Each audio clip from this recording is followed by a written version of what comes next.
Listen to that. Still floppy.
Take a ball of foil like that and stick it under your brisket. Also, if you've been watching my YouTube channel, you know I've shown you 3 different ways to smoke briskets, 3 different types of smokers. All right, this one was an example of a hot and fast.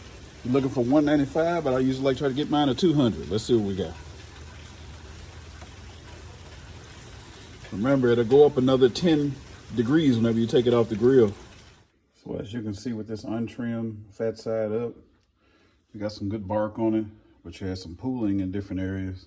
I did this video for beginners who had just like regular grills and didn't know how to trim and didn't want to trim. So most people look at this and they think that it's burnt. It's just the fat. Look at how soft that is. Untrimmed brisket, still juicy. Listen to that. Still floppy.